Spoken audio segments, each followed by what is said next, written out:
Yo, yo, yo, yo, yo, what up, what up, what up? Can everybody hear me out there? Am my mic good? Am my mic good? Let me know how you feeling out there. Let me know. Can you hear me?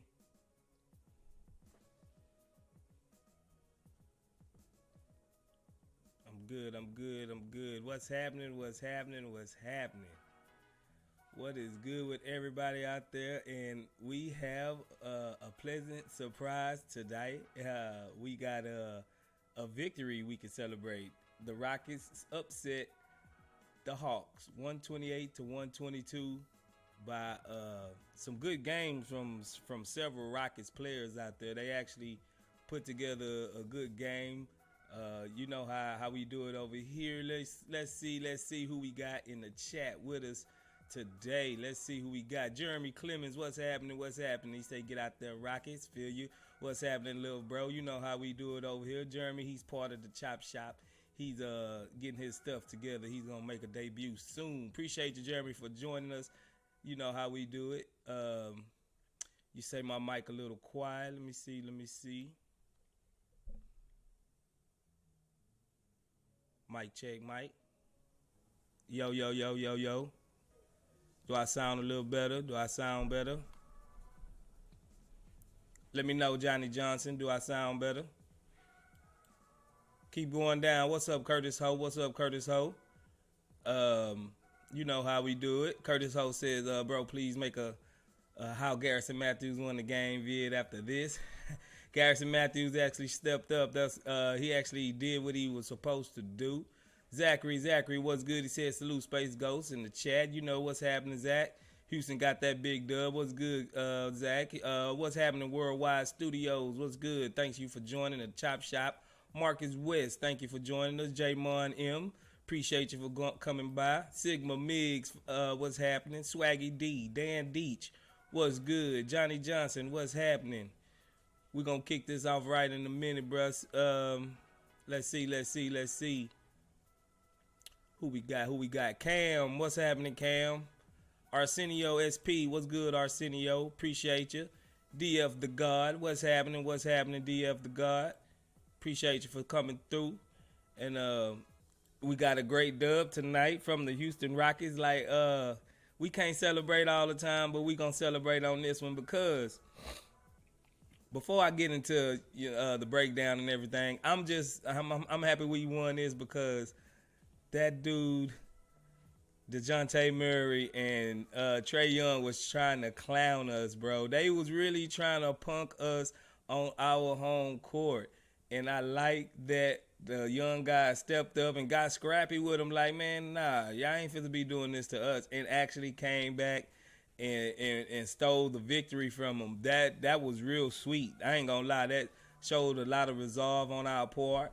We're kind of growing. That mean that we ain't just curl up and die. You know, we didn't just let them boys have their way on us. And we stepped up to the challenge. Big up to Garrison Matthews. Garrison Matthews came through tonight. I've been wondering where he's been. He's finally came through. But we're gonna go ahead and read out some of the comments right here. We got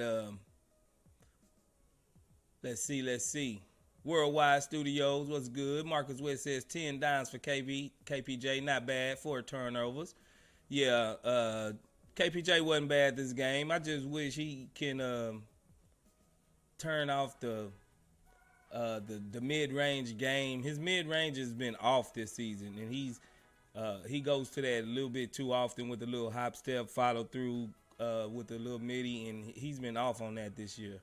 Especially this game, it looked bad when he tried to attempt that mid-range. He got to kind of, I hate to say it, he got to kind of treat him like Harden a little bit and tell him no mid-range, either threes or layups, bro. Like, because it looked bad when he was doing it, trying to create that way tonight.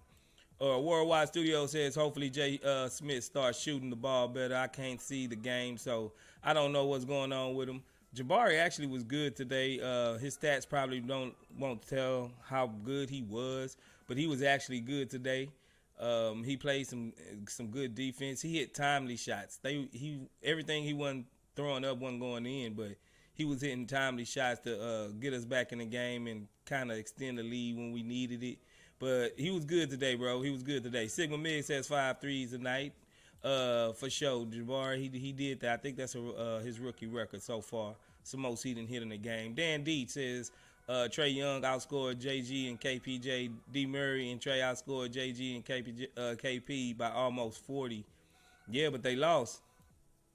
You know what they got to say about that? They lost. Like, it's okay to give some guys, some points. Somebody gonna score the points.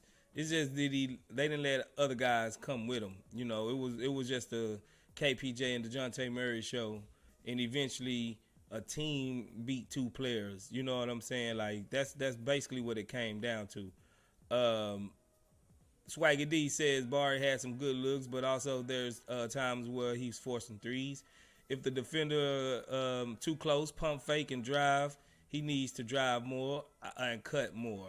Yeah, I agree. He kind of wait around for people to create for him. I think he needs to kind of force the issue. You know what I'm saying? F Tank 58, what's good, F Tank? He sent the super chat $4.99. Appreciate that, Frank Tank. Appreciate that. That's what's up. That's what's up. He getting the ball rolling. Get the ball rolling, Frank. That's what's happening. Dan D says the Rockets have to lead the league in turnovers. Yeah, they do. KPJ lead the league in single turnover. Yeah, but we lead the league in turnovers by far, bro. We are the worst team in turnovers. Dan D says K Martin should stay in the starting lineup. I agree. Johnny Johnson, return of Gary Bird. Yeah, man, we needed this. We need every ounce of Gary Bird tonight. He brought it. I'm not moved by it. I still think he can be moved, but this one in every, this is our 17th game, like 18th game, this one out of 18. Like, I'll take it tonight though. I ain't gonna even front. Cam says everyone was doubting Jabari before. Need to apologize. He's still only getting started. 100. Yeah, he had like 22 points. 9 rebounds, I believe. Jabari was solid. Goyo Falcone says Trey Young flops too much. I thought the NBA got rid of that. Yeah, I don't know why they let him get away with the little stop and jerk and back into the defender and let the defenders back into him. But I thought they were supposed to legislate that out the game too. But some players get away with it. We had Harden for years, so Harden got away with a lot of gray area type stuff. So we can't really be too mad at it, but it is what it is. You know what I'm saying? Jeremy said, "What's up, Doug? What's happening, bro? What's happening, Jeremy? You know how we do it, J Clip." Curtis O says, "Biggest." Damn, my screen gonna jump on me.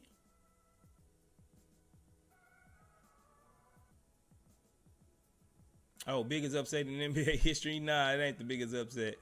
Marcus West says Mike is good. All right. Larry Atenier Sr., what's happening? He says a great dub. Appreciate it. Yeah, man, that was a good dub. Appreciate you for coming by and stopping with us and chopping it up with us at the Chop Shop, baby. Arsenio says Green carried Houston in the fourth quarter and Matthews' best game of the season so far. Yeah, no doubt. D of the God says better. Yeah, okay.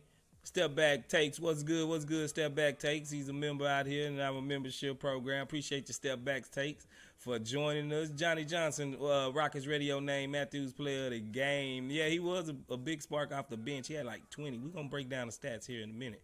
Third Coastal Line says, told you we win. You did say that, bro. You did say that, man. You said we was going to win. I was doubting it. And the way we was looking at first, it was real it was bleak, you know what I'm saying? Them boys came out, and the second quarter really was bad for us, man. They really came and just put it on us, you know what I'm saying, for real.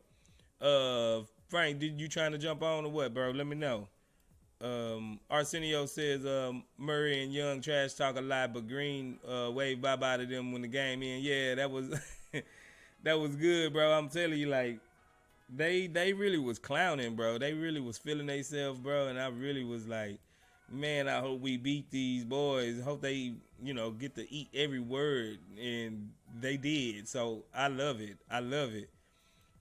Alex Vargas says, before the game, I said Jalen been averaging only 16 points, 26% from the field last 3 games. And he was due for a big game. Jalen dropped 30 on him tonight, baby. Yeah, you was right on time with that, Alex. You was right on time with that. Noah says, yeah, Cam loved it. Johnny Johnson said same thing last game. Curry and Clay both went off, and Rockets still almost came back in good signs. Yeah, man. I just like that they showed heart, that they didn't roll over and die because they got down, and Trey Young and them boys, they was eating. They was killing us, you know what I'm saying? For real. They was really killing us, but they didn't, like I said, they didn't let nobody else really come along with them. What's the name was real quiet. John Collins was real quiet. Hunter was quiet. It was just really Trey Young and DeJounte Murray going tit for tat, taking turns on putting it on us. Goyo Falcone says Martin Jr. is really stepping up. Give him a contract extension ASAP. Do that ASAP. Take him out of trade conversations, for real. Third Coastal Lines, what's good? He said should have been up 12 before Garrison came in, but Silas didn't run any plays to get Jalen and KPJ going in the third. Goon Squad strikes again, though. Yeah, man, like that third quarter came out and like they was asleep. Like they went into halftime and sipped some syrup or something. They came out and they was all drowsy. They didn't look together at all until that technical foul, and then Silas got his technical, and then after that, after Silas got his technical, it's like they woke up, And that's all I was trying to cheer for, and I was begging for last year. Like, when Silas see that the referees is clearly hoeing you, man, step up and get a charge and get out the game, man, or something. Like, get booted. Like, we seen Rick Carlisle do that against us when we played the Pacers. He was upset. He was mad. It was the first quarter. He seen that they was dead. They was out of there, and he got a technical foul. Then he got straight up put out the game to send a message to the players and to the referees. You know what I'm saying? We ain't gonna take this line down. And finally, Silas stepped up for sure. Here we go. Cam says we need another playmaker on the team. Yeah, we was missing our other playmaker, Shangoon. We forget Shangoon is a playmaker, a post playmaker. We was missing our playmaker, but we do need a second point guard, if you like, that. I think we do. I agree on that. We do need another point guard for sure. Cheesy Waffles, what's good? He says, was a good dub. Consistency is the key for Green. As for KPJ, it just shows the Rockets doesn't need him to score much. And for Jabari, he just needs time and confidence. Lastly, for KJ, he need more play time. Yeah, I agree on pretty much all of that, bro. Pretty much all that. Frank said he's going to join later. All right, for sure. Swafwan Rahman, what's good? He says, I'm from Dallas and went to a game tonight.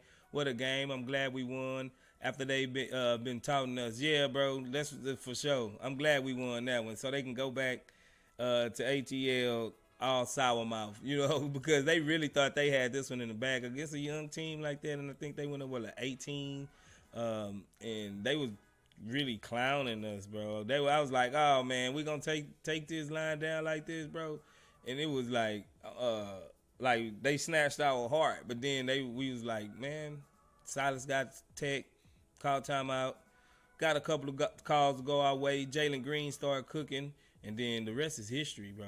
The rest is history. So yeah, man, it's a good win. It was a hell of a win. Alex Mid, what's good, y'all? Great win for the Rockets today, for sure. Jay Clip says did better without EG. His Mr. Softy routine. Yeah, man, I know I've been out on EG. EG needs to get traded like 2 years ago, bro. Like, he's just here taking up valuable minutes and sapping the life out this team with some of his horrible play. You know what I'm saying? Cheesy Waffle, what's good? He says now Rockets need that dub on OKC next game.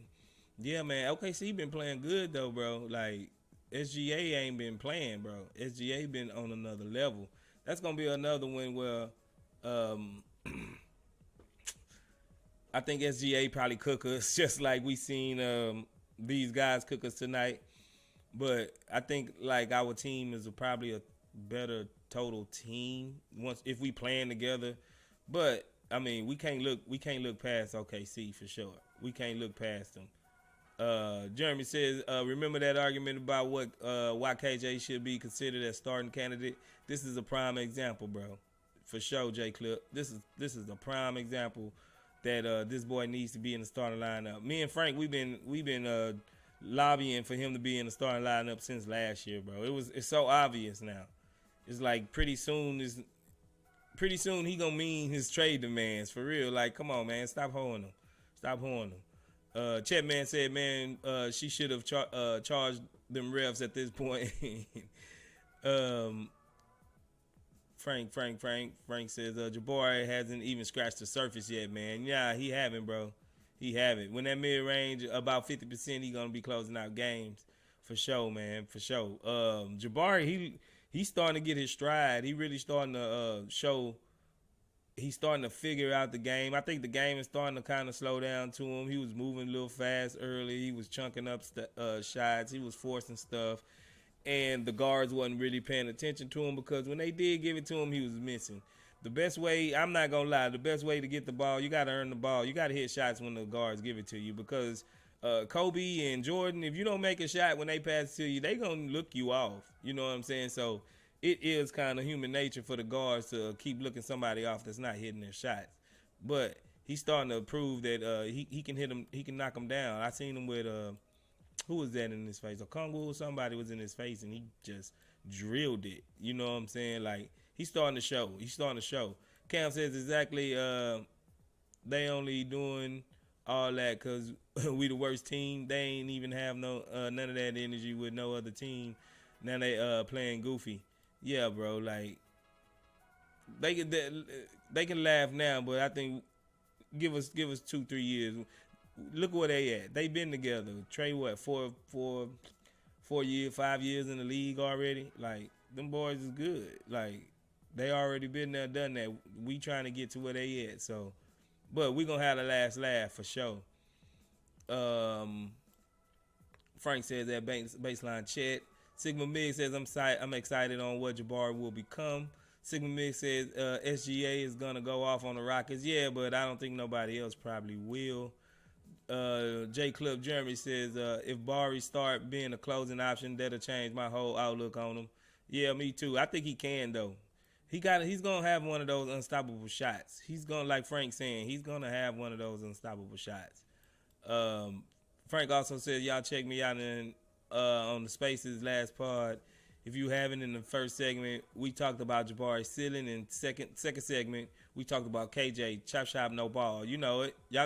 I'm hoping y'all already watched that video. I'm hoping Frank ain't have to tell you to go watch that video. I know some of our diehards in here probably already seen that podcast, but for sure, that's one of our most insightful podcasts we did up to date. I think it's a really, really, really good listen if y'all haven't checked that out though, for sure. Go Cop, what's good, Go Cop? Go Cop says, what you think about Hawks played without a real center? Kaminsky guy was a clown, and Rockets out rebounding the Hawks, centerless Hawks, 59-28. Yeah, that's crazy because I think they only had like maybe 6 rebounds at the end of the first quarter or the first half or something like that. It was weird.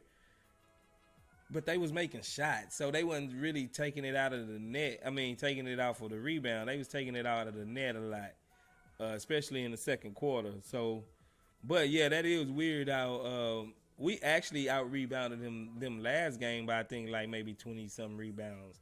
So we've been rebounding real good. That's one of the things that I was hoping that would change from last year, because we got out-rebounded every game. I think we like top 5 to 8 in the league for rebounding now. Like, we really, especially offensively, I think we like number 1 offensive rebounding. Frank, if you know that, pull that up, because I think we like number 1 or number 3 or something like that in offensive rebounding, offensive points a game. Frank said, yeah, second chance points won us the game for sure. Offensive, Jay Clip says offensive rebounds has kind of been a strong suit for these youngins. Yeah, you right about that, bro. They've been hustling. Arsenio says trade Gordon and Tate for a first-round pick and second-round pick. Let Easton and Martin grow and play more minutes. I ain't got no problems with that. Asleep Art 11, what's good, brother? He says this was KPJ's best game, in my opinion. He was trying to get everyone involved all game. Yeah, he made some passes that I was impressed with today. He wasn't trying to do too much. Like the only thing, like I said, I think he just needs to eliminate some of that mid-range, hop step, off one leg, dirt type shot because it just don't look right. He really just be kind of like it's almost like punting on the possession because that's not a high quality shot at all. That's like one of the worst shots you can take, and especially the way he's trying to take it, off balance, off one leg, with a 7-footer or a 6'10" guy in your face. That's a hard shot to take. So I think he need to kind of eliminate that. But he was decent. He was real decent. Third Coastal Line says Trey and DeJounte were in control of the game. Trey cooking us by taking it up to the cup and getting to the foul line, and DeJounte was sinking the threes. Unfortunately, their antics motivated us. Yeah. That's why I was like, I hope we win this. You know what I'm saying? Because they got too focused on clowning and instead of taking us seriously. You know what I'm saying? That's disrespectful. They was trying to disrespect us, bro. And we stepped up like, nah, man, we young, but we men out here too. And they handle business. And I'm proud of them boys. The real Marcus West, what's good? Jabari disappeared too soon. He got popping early. Them Silas took him out. Yeah, bro, like I don't get Silas. He always gonna find it. It's like the hot guy, the guy that's hot. It's always seemed like it's his time to come out and go on the bench. You know what I'm saying? Like, what's up with that, Silas, bro? What's up with that? Curtis O says the way Trey gets points is annoying. The league needs to do something about it. I mean, yeah, that's exactly how teams used to feel and fans used to feel about playing against James Harden. You know what I'm saying? So we benefited from a guy that was the best at that type of thing, bro. And we loved it every minute of it. So I can't fault Trae Young, but it's the league that, like you say, the league let him get away with it. So it is what it is. Dan D says the Rockets might be better off if Silas took himself out of the game. Silas didn't do half bad today. He did play Garrison Matthews, what I was like kind of upset about it at first, but he ended up kind of being, a dark horse for savior of the game. So he did do something right today. He did play Garrison Matthews, but he's still playing Knicks, and Knicks almost gift wrapped at that game like no other. Like Knicks is really getting on my last nerves, bro. Like Knicks needs to have a 2 seats, bro, for real. Third Coastal Line says we got a lot of unsung heroes. I'm continually growing fond of Garuba, considering that he's been through how he's been throughout the year, and still involved in weird rotations, but he shows up every time. Yeah, I'm digging Garuba too, and I think Frank says it best that we was really low on Garuba to begin with. You know what I'm saying? We really was, and he's really changing my mind. I know he's changing Frank's mind too, bro, because Garuba have been good. The real Marcus West says, damn Knicks. Yeah, man, Knicks be tripping. Let's look at the game stats. Here we go. Let's see. That's the Hawks. You can see DeJounte Murray, he shot 58% from the field. He was 3 for 3 from the free throw line. He was 8 for 13 from 3. He was 39. He had 39 points, but he was a -6, Trae Young, he played 37 minutes. He shot 46% from the field. He was 4 for 10 from 3. 14 for 16 from the free throw line. And he had 44 points. But look, he only had like 4 assists. Like we limit them both to no assists, bro. Like they really didn't have too many people come with him. Hunter, like I said, only had 8. Collins had 8, and Holiday had 2. So they really didn't have a good game outside of DeJounte and Trae Young. But look at the Rockets. The Rockets had 4 guys with 21. Kenyon Martin had 21 points, 15 rebounds. Yeah, but this is what's concerning though. We had some turnovers. The turnovers are real concerning to me, man. I'm always gonna be the one that's harping on turnovers. You know what I'm saying? Because that really turns the tide in the game. If we didn't have so many turnovers, we probably would have blew them out. Jabari Smith had 21 points. He was a plus 14 while he was on the court. He had 9 rebounds. Shot 4 for 4 from the free throw line. 5-11 from 3. Jabari, he had a good game, man. Jabari had a good game. Jalen Green had 30. He had 6 turnovers though. He really had 6 turnovers. I think he had got some rough calls as well. He fouled out with 6 fouls, but he had some rough calls. He had 5 assists and 5 rebounds, so he was 35 and 5. Pretty good game from Jalen Green. He was 7 for 9 from the free throw line and 3 from 9 from the 3. Kevin Porter Jr. He only had 12 points. He had 4 turnovers himself. He had 10 assists though and 7 rebounds. So he was 12, 10, and 7. That's not bad from your point guard. He didn't try to dominate. He didn't try to assert himself too much. He was trying to really facilitate. He was trying to really find people like Sleepard had said earlier. But the turnovers, that's 10 turnovers between our two guys, our two guards. You know what I'm saying? Like, that's concerning. Like, it really is. We got to get those turnovers down, bro. Garuba was plus 5 in the game. He had 9 points. He was actually 7 for 8 from the free throw line, and he was 0 for 1 from 3. But Garuba played solid defense. He was really everywhere at one point in time. Garuba was everywhere, you know. So we had a good game. Tari Eason, he was decent. He only had 6 points. He was decent. Josh Christopher, I don't know how he only played how many minutes did he even play? 5 minutes, and he was a negative 10. I don't know what's up with Josh. You know what I'm saying? Like, he was a negative 10. But look at the probably the most unsung hero was Garrison Matthews. He played 22 minutes. He was 4 for 6 from the field, and he was 3 for 5 from 3. He was 9 from 9 from the free throw line, and he had 20 points. He took like 2 or 3 charges too, and he had like 2 steals. So Garrison Matthews, kinda, I would say he would get the. It's tough between him and KJ, who I want to get a game ball to. Him, KJ, and Jabari, and Jalen Green. Like, we have 4 guys that really can that can deserve this game ball. You know, I would say Garrison Matthews probably would get it. You know what I'm saying? Just because we don't expect much from Garrison Matthews, and whatever he does is just icing on the cake. And he put us over the hump tonight. So Garrison Matthews will get the Chop Shop game ball of the day, the game tonight. You know what I'm saying? So it is, yeah. But we had a good outing. We had some guys that was really clicking tonight. Here we go. Sleepart 11 says, if only a few seconds left, why was Knicks in the backcourt bringing up the ball? You know they are going to foul. Bring your shooters back, man. I don't know, man. Then he missing free throws.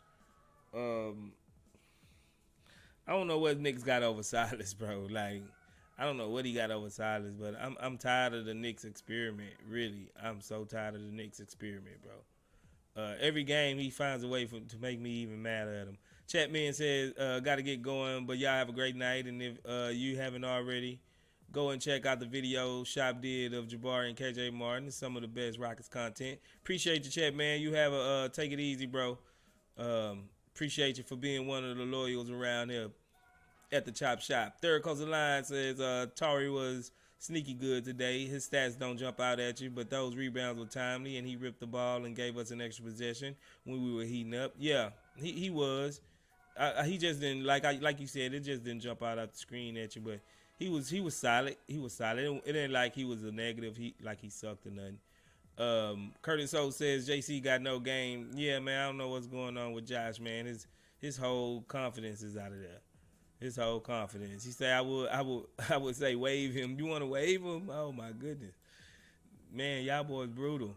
Johnny Johnson says KJ 15 rebounds. Sheesh, yeah, man. KJ did it.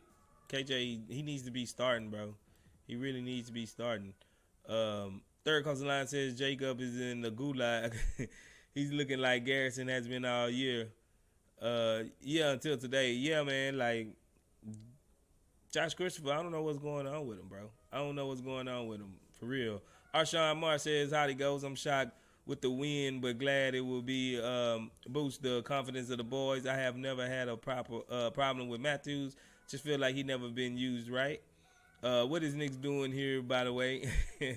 That's the same thing I'm saying. Yeah, I don't know what Knicks is doing here. The problem with Matthews is that he's streaky and he's only a specialist and he's good at shooting threes. And when he's not shooting threes, he's almost a negative asset on the court. That's the problem with Garrison Matthews. So it's not like you're always going to get these type of games from Garrison Matthews. Now, I would propose that we need to drop Eric Gordon down to give us probably, he probably won't give us 18 a night, but he'll probably give us somewhere between 14 to 15 a night off the bench consistently. And he, like Frank like to say, he's overlapped in the starting lineup. Eric Gordon would have free roam in the second unit. And so we can always get a continuously somebody off the second unit that's going to give us 14 to 15 points a night. Because this is an aberration. We can't depend on Garrison Matthews to give us 20 a night. That ain't going to happen. Not even 10. He was averaging 3 points a game before this. So this is just a blimp on the radar. We got to figure out a better rotation, 6-man rotation, or maybe like an 8-man rotation where Eric Gordon, he can drop down and he can just take the brunt of the shots and facilitate off the bench. He's more of a secondary facilitator anyway. He's better off the bench anyway. He's always been better off the bench. His only award in the league is 6-man. Like, why take that man out of 6-man and try to force him to be the extension of the coach on the court? That's just dumb to me, Silas. You need to fix that ASAP. Here we go. We said Arshawn March. Arshawn March was good. He says, what is Knicks doing? Okay. J-Mon M. He says, any news on Şengün? Will he be healthy for tomorrow? Should he come off the bench for Bruno? I think you should start him. Go ahead and start him. Why not? Bruno, he looked it all right. I think Şengün just kind of give us a off ball pitch, like a curveball pitch, to where it's something different. But Silas in his Bruno love, he might just keep Bruno in the starting lineup. You see, as soon as he come back and is available, he's right in the starting lineup. He didn't even have to warm up. He didn't even have to warm up to get his game to get his position back. He was automatically shooed in. Silas and his Bruno love is kind of weird. Step back takes. He says, I think Josh is just pressing, trying to make a statement in his 2 minutes. Yeah, because he know he ain't going to get much minutes. So when he get in there, he's trying to force it. But he must have did something to even get in this position. He had his time in like summer league and the preseason to show what he got and to show that he can probably be some, fit a role here. But he want to be Michael Jordan. He don't want to really facilitate. His defense is up and down. He don't play consistent defense. So his minutes got taken. We got better people, Tari and Jabari, and we just got better people now. So his minutes got taken away. KJ came along looking good, and it is what it is. He need to work on his game. He got to get in there and work on his game. Dan D says the Rockets would have been better off keeping Dennis Schroeder. They could really use a vet point. Yes, Dennis Schroeder was all right when he was here. I don't know if we needed Dennis Schroeder, but we needed somebody in that similar role maybe. But I don't know about Dennis Schroeder. Like, Dennis Schroeder been cheeks over there. He ain't even really been playing with the Lakers. Like, he just been cheeks. Voodoo, what's good, Voodoo? Voodoo says at least Matthews was fighting over screens and playing good defense this game. Yeah, he was. Everybody else was fighting. I hate when they fight under the screens like that, bro. I don't know what they be doing. Is they telling them to do this? You know what I'm saying? I don't get it. I don't get if they telling them to do this type of stuff, bro. Because everybody was going on. We got Jules and Moment. What's good, Jules? Appreciate the $10 super chat. Appreciate it. Matter of fact, to give you an update on the super chat, DJ Generation is still the chat boss right now. We have a short week this week, so we just gonna lay over whatever we get this week and apply it to next week. We'll have a new champ by the end of next week. This been a slow. We only had one game, pretty much one game this whole week, so nobody really had opportunities to win the chat box. But appreciate you, Jules and Moment, for that $10 super sticker you got right there. I don't know exactly what it is. It looked like a game controller that's mad with some sunglasses dropping off. I don't even know what that is, bro. But appreciate you, man. You come in every once in a while and drop it down, and we appreciate you over here at the Chop Shop. Every penny you give is going to a good spot and going to a good cause over here at the Chop Shop. We appreciate everybody that really gives and shows support for us. Jules a Moment, appreciate that, brother. J-Mon M says Josh Christopher hasn't played enough this year for a proper evaluation. The Rockets spent a first round pick on him, so I don't understand why Knicks and Matthews play more than him. Yeah, like I said, I think they wanted him to play in a certain way, and he haven't been playing that way. Behind closed doors, I know for sure at one point in time they wanted him to play more of the Drew Holiday type role, getting guys the ball and playing defense. But like we all know, he gets tunnel vision. When he gets the ball, he's going to the rack. I don't think they don't want that type of overlap since they got guys like KPJ, Eric Gordon, Jerlyn Green that can already do that type of thing. So if Josh doing that same type of thing, he's just an overlap. He's not bringing nothing different to the table. So I think that's kind of part of what it is, to where he's just been doing his own thing. He's not listening to the coaches. And it's kind of weird because probably a lot of these guys probably don't need to be listening to the coaches. I kid. We move on. Step Back Take says, yeah, but the thing I like about Josh, he know how to find who's hot and keep feeding them. Yeah, whenever he decides to stop shooting.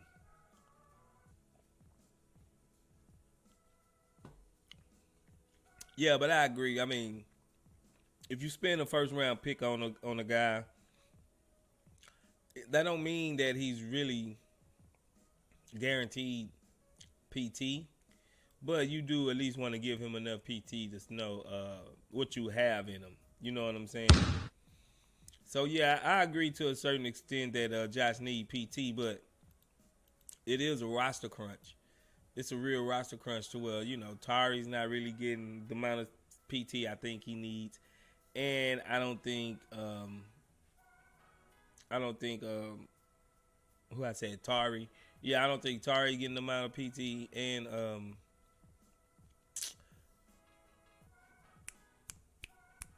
God dog it, slipped my mind. But Tari needs some PT. And KJ Martin.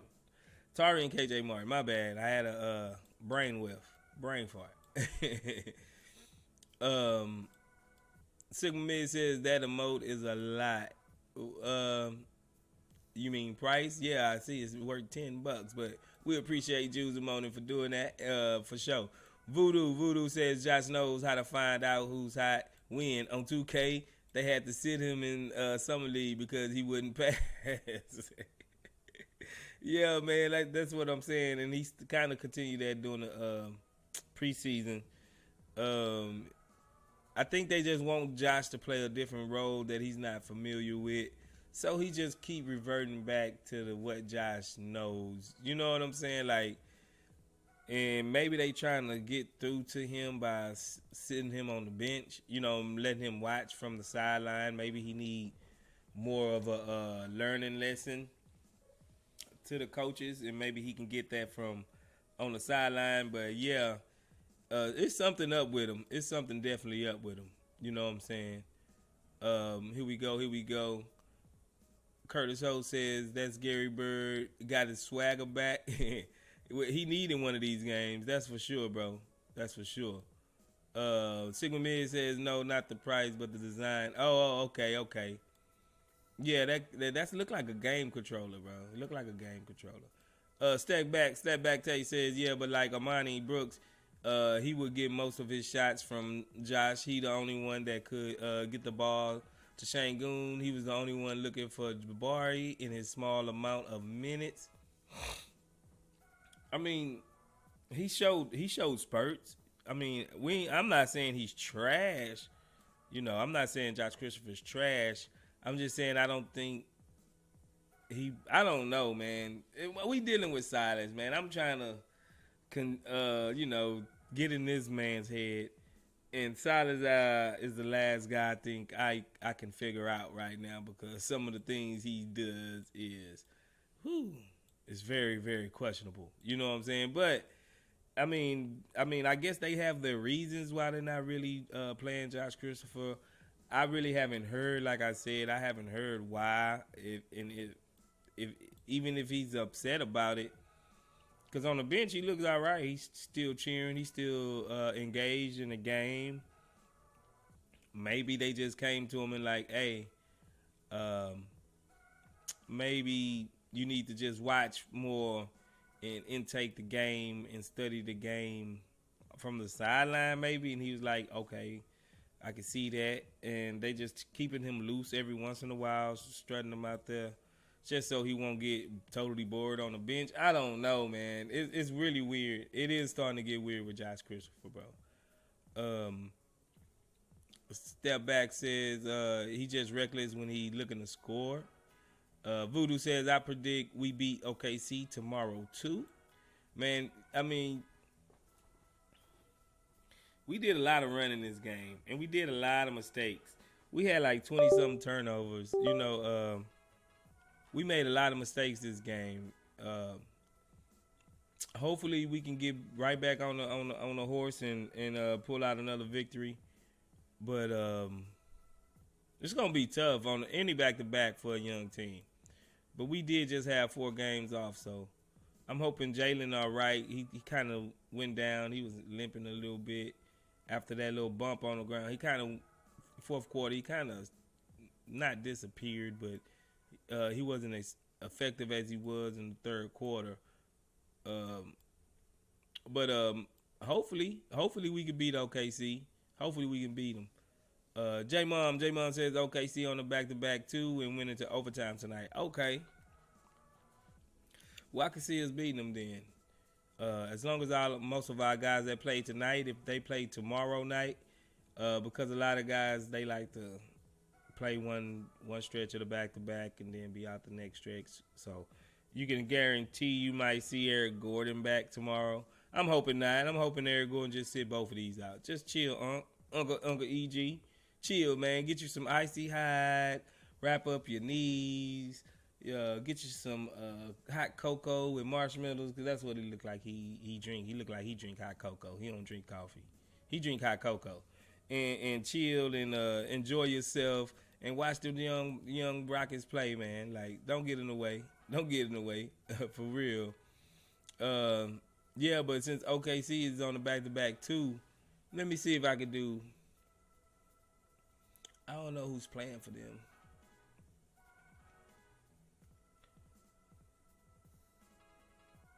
Forget it.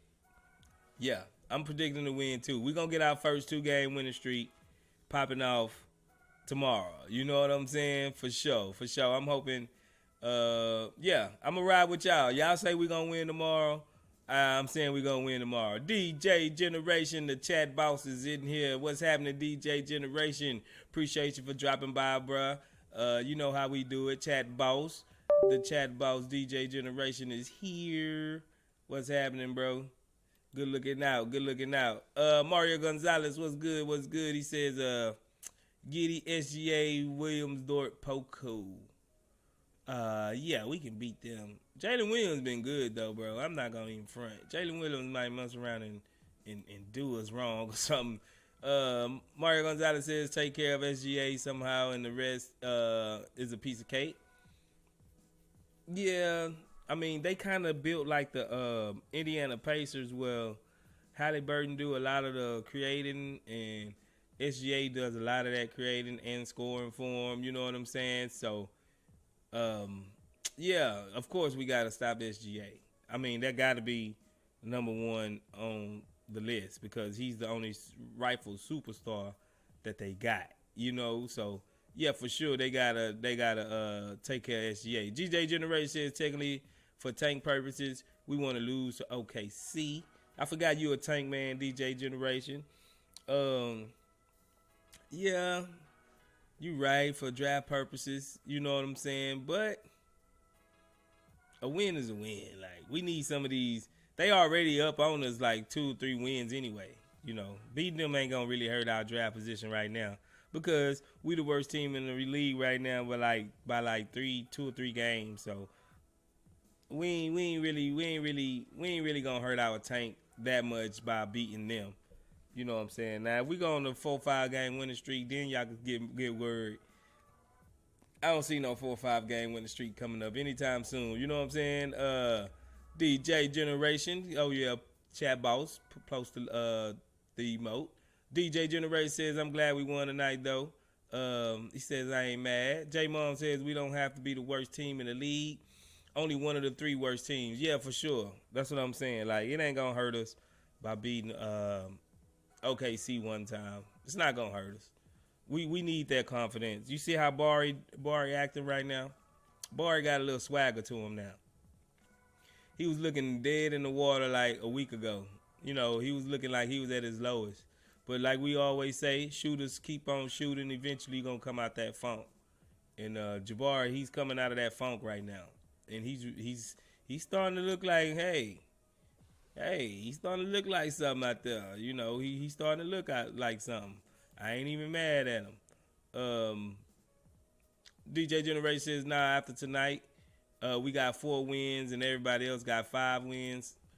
Oh, for real? I thought OKC had like 6 already. But yeah, you might be right. Okay. But I still say,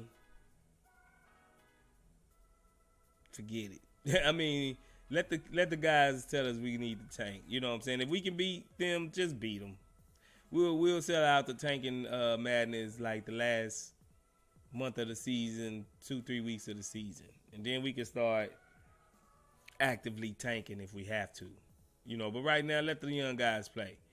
DJ Generation says I want Barry keep going hard though. I called it, goes. Yeah, you did. You said we got something. I was always with Jabari too. You know, I always said he just needs shots gonna start falling. You know, shooters are streaky no matter how long you've been in the league, and then it's hard for a young guy to just come in, transition, and the 3-point line is a little bit like 4 or 5 feet back, and he have to really start adjusting his shot, his arc, his mechanics. It takes a lot. It's a lot. I mean, not a lot of guys just come in and just transition and just start shooting the leather off the ball. So we seen that. I wasn't never worried because he was still shooting a high clip at the free throw line. And that usually translates. He's a good shooter. So that's all we have to worry about. You know what I'm saying? He's a good shooter. Here we go. Mario Gonzalez. Oh, Harlan St. Clair with the $5 super chat.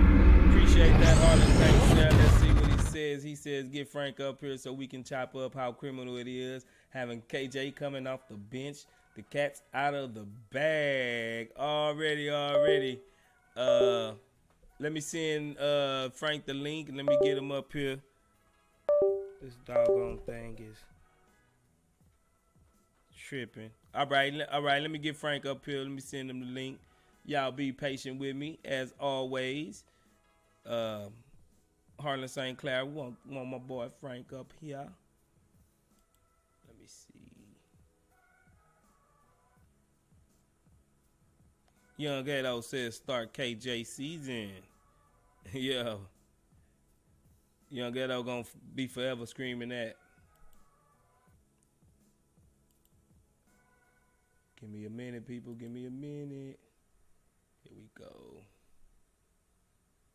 Get my boy Frank in here.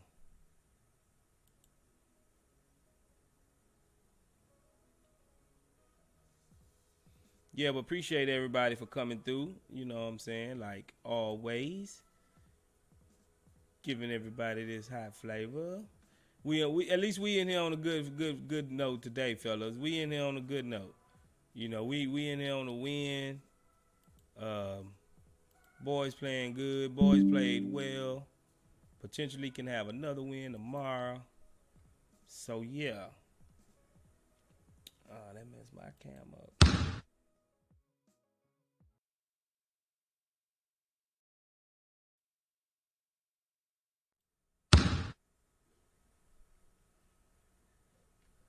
All right, Frank. Here come the link.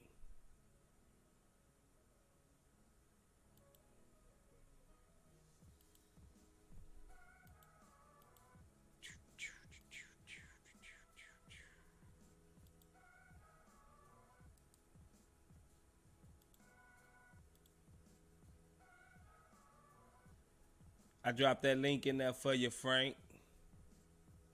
Let me know when you get in here. Voodoo says no. Sit the vets, but Shangoon, Green, Jabari, and company better play. We don't need the worst record again. I hear you. I hear you. DJ Generation Trooper Santa $2. Appreciate that, DJ Generation. Appreciate you. You know we appreciate everything you do for us over here at the Chop Shop. Appreciate all the donations. Frank, I thought I heard you come in here.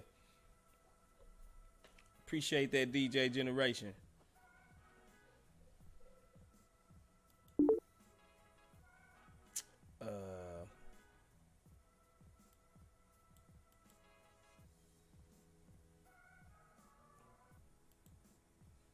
All right. Here you go. What up? What up? Can you hear me, bro? Yeah, I can hear you. Can you hear me? Yeah. You good? Can y'all hear Frank? Let me make sure. Can y'all hear Frank? Let us know in the chat. Test. Yeah, I can hear you good, bro. Yeah, they say I'm gonna stay off. Let me stay off. Nah, they said they can hear you though. Okay. Is it low like last time? Nah, you sound good to me. Oh, okay. Somebody say yeah. Nah, they say you good, bro. They say you. Oh, good. okay. Bet. Yeah, so Frank. Good, bro. So how you? What do you feel about the game, bro? How you feeling about the win, bro? That was a great win. You know, I was just watching the game, and we had that stretch where it looked suspect in the when the team was down like 16, but I think they were able to kind of rally back, and a lot of those things came off of rebounds and second chance points. I think we had like 30 some second chance points, and Atlanta only had 2. So just hustle, the Goon Squad, a lot of those players, definitely KJ starting. Garrison Matthews got hot. The way I feel about him is that is one of those guys. If he hot, you ride him out. If he's not, you bench him, sit him. You got to have a quick pull on him. And good job to Coach Silas for actually being able to ride it out and let him play, because he's liable to give you one of these games once every blue moon. And honestly, when he plays good, we usually win. It's just that he don't play good a lot. That's the problem with Gary Bird. But it was a good game. And we on the KJ thing. I mean, KJ just brings a different dimension to the starting 5. He's a player that as soon as he touches the ball, he forces you to move it. Like, he's gonna pass it back and set a screen and roll, and forces the actions to start. So to me, it's not a coincidence. And the rebounding, dude brought 15 rebounds. There was chat about Cam Johnson and all these Grayson Allen. Them dudes ain't giving you 15 boards, man. No, at all. You feel me? Yeah. Cam Johnson ain't grabbing you 15 boards. He ain't gonna get you 15. Grayson Allen ain't giving you 15 boards. You know what I mean? So, I think Coach Salas's rotation is just a day late and a dollar short. KJ should have been starting last year. And a lot of these things that we see always come like after the fact. I don't know if it's on purpose or is he just like they got too many developmental things going on at the same time. Like they trying to work with this player, this player. But we see it as fans from the outside. It's just that they always do it like 5 or 6 games late. So, but it was a good win, man. That was exciting. For sure, for sure. I mean, how did you evaluate Jabari this game? Like, how did Jabari was good, bro. I mean, we talked about it on the last thing, and if y'all hear my daughter crying, my wife's putting it down for bed. Sorry about that. Nah, man, you But good. Jabari was as advertised. Like I've never worried about his like ball, like his shooting, the ball going in the hole. It's just for me, what I look at is his effort and intensity. And there was a couple games when he first came back from his injury that he was kind of low on that, and that worried me. But not his shooting. The shooting was always going to be there. I mean, the dude was shooting 100% from the free throw line for like the first 3 or 4 games. So to me, that the free throws always tell you if it's a shooter. I mean, he's an 80-some% free throw shooter. So it's not like some of these guys that are in the 60s and 70s.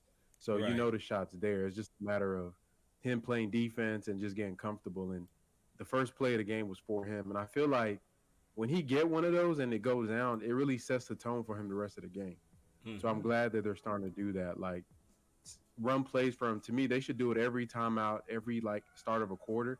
Just get him going because once he catch one in rhythm, it opens up the shooting and he see it go in. So yeah, I think that's important for him. For sure. Sigma Mig says so. Matthews is the key.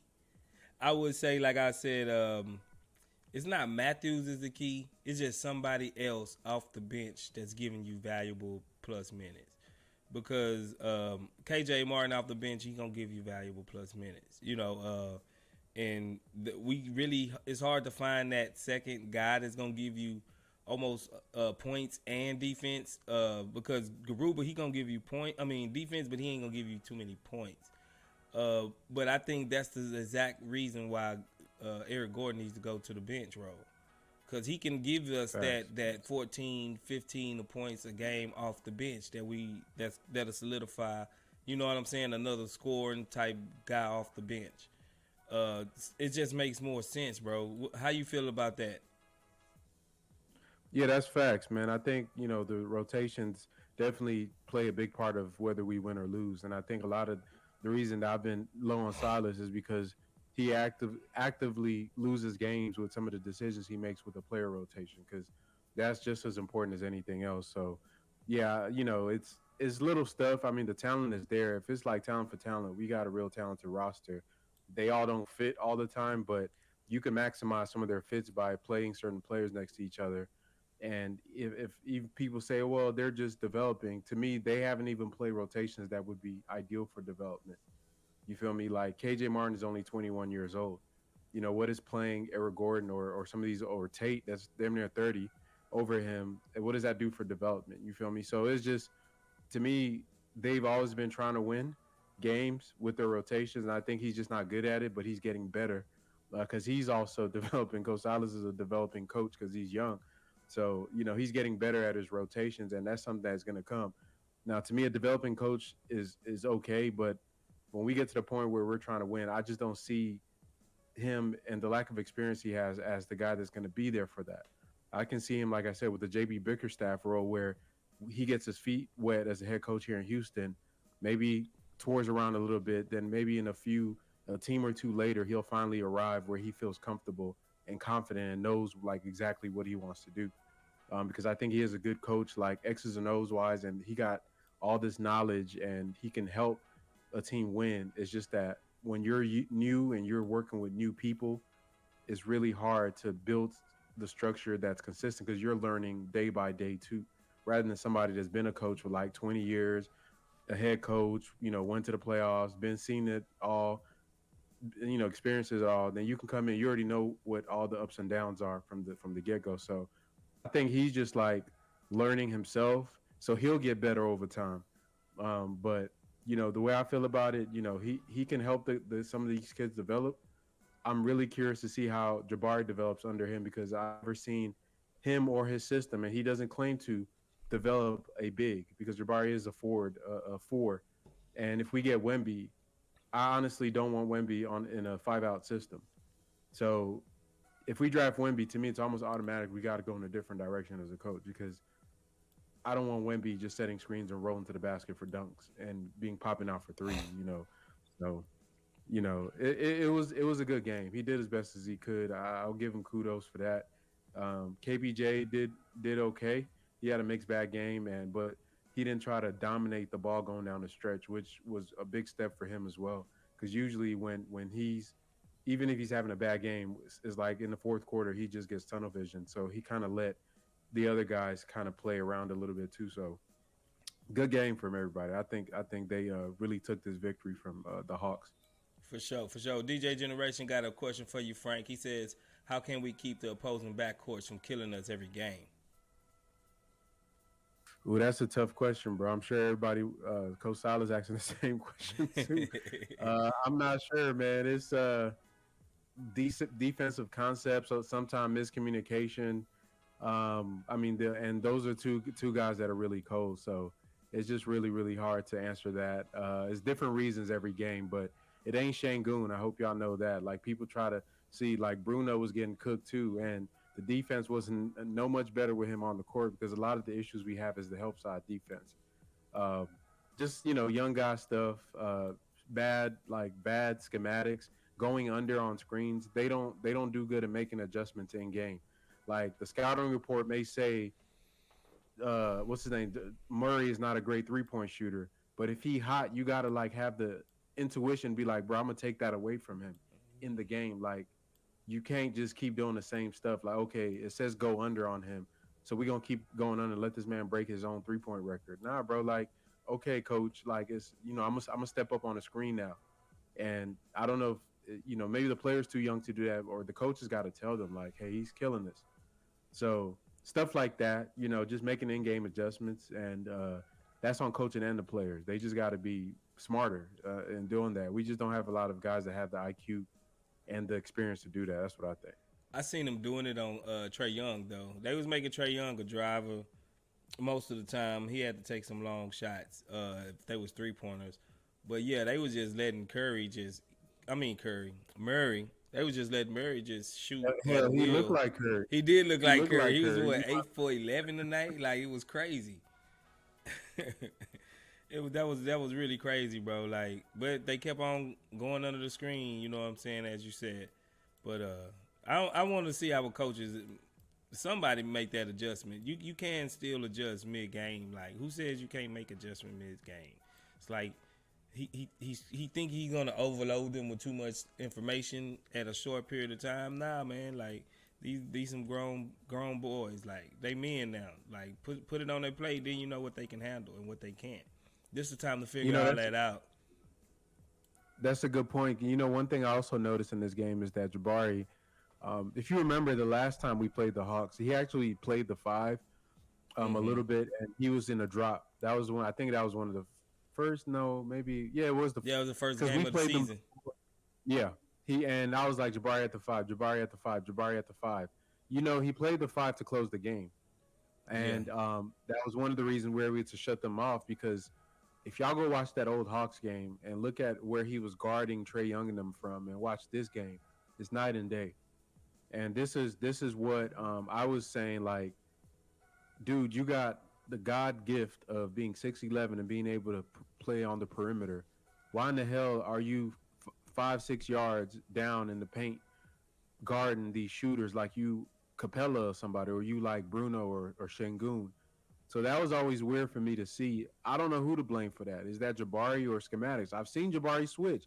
Hell, we seen him switch all summer league, and he shut down Chet and Giddey doing that switching. So I can't believe that they're gonna tell me he can't switch. So that tells me that was a defensive plan that the coaches told him to play.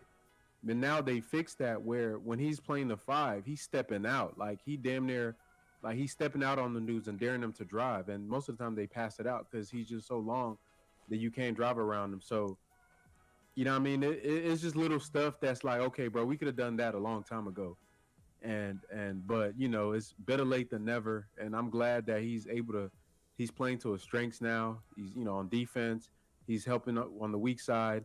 The shots, they run a couple plays for him, but he's still just getting a lot of just catch and shoots, which at baseline, that's cool. What I mean, that's where he's going to be the first couple of months, maybe first season of his career. When he get to that point, bro, when he can hit that mid range, the fourth quarters is Bari time. Yeah. Like, I'm starting to feel like this dude may have a higher ceiling than Jalen Green, bro, just because of his height and his defensive ability. That he can be a guy that can impact winning just more than really anybody else on his team. That's where I'm getting to. Yeah, I can't even disagree with that. Benny Mac says G Matthews is a firecracker. You throw him in the offense, and when the offense gets stagnant, yeah, I mean that's sometimes he got to be hitting the shot though. Benny Mac.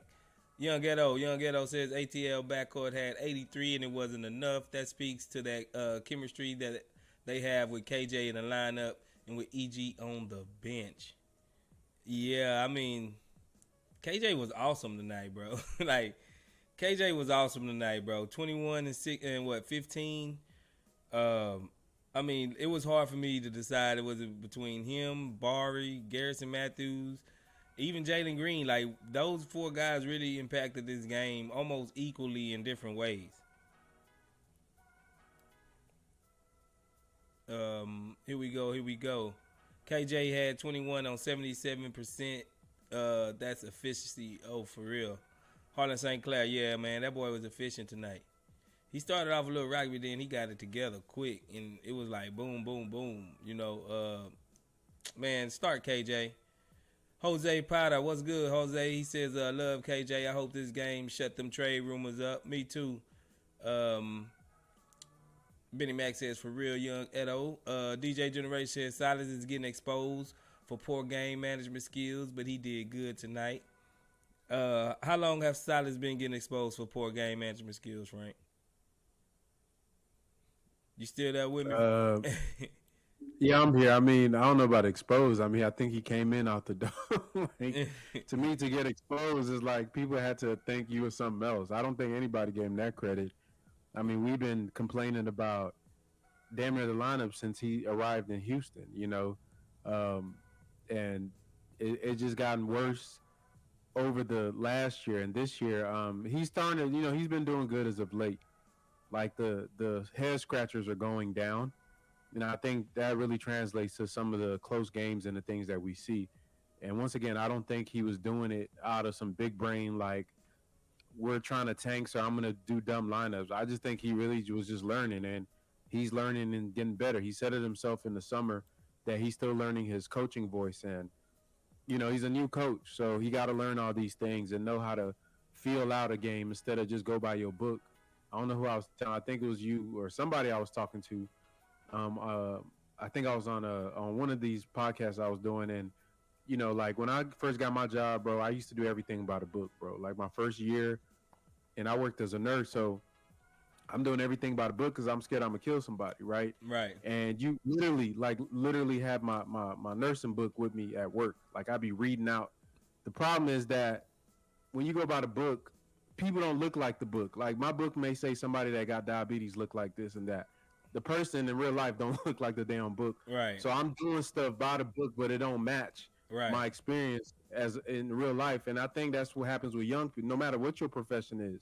When you come in, okay, they go small, I gotta go small. Okay, they go big, let me go big. He doesn't like do those intuitive, like when they zig, I'm a zag, because I just don't think he has the confidence yet to do that. And you can see slowly like he's starting to like get his own swag about his lineups and what he wants to do.